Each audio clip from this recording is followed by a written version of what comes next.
And in these final hours ahead of polls opening, preparations are well underway to try to make voting today as smooth as possible. 13 on your side's Emily Scarlett joins us from a polling location in Grand Rapids with more on the efforts there before voters start showing up in just a little bit. Emily, good morning to you.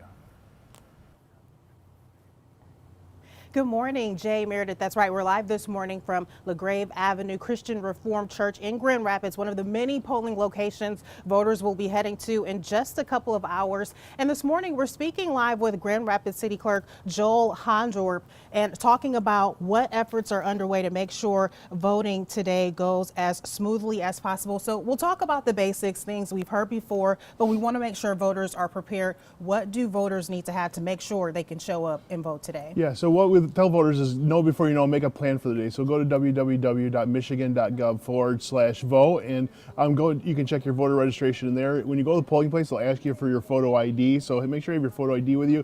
If you don't have it with you, you can fill out an affidavit on the back side of that application. Okay, such important information. So you want to have that ID. There's still a way. If you're not registered to vote yet, then what? Yeah, if you're not registered to vote yet, check the website first just to make sure. You don't want to make a wasted trip if you don't have to. But if you need to register to vote or change your address, then you need to go to your local city or township office today. You cannot register in the precincts. All right, perfect. So another important point, yes, you can still register today, but you can't do that at your polling location. You'll want to be sure to go to your clerk's office. And another important point, you've said this before, go to that website, make sure you're going to the right location first. Right, that's key. And we make sure that we have it. So if you do go to the wrong location, they'll direct you maybe to go check that so we don't have to be on the phone all the time, and we'll help every voter get where they need to go. And also, if you do register today, you can either vote an absentee right at the clerk's office, or you can take a receipt and go to the precinct. So it's the voter's choice. All right, good to know, good to know. And lastly, before I let you go, voters, of course, wanting to know what they need in order to vote, but also what happens once the polls close. How long are we thinking it'll take to process all this information? So the polls close at 8 o'clock. Anybody still in line can still vote, and then we have to go and empty all the drop boxes at 8 o'clock as well. So that takes time, and so we have to check those signatures, process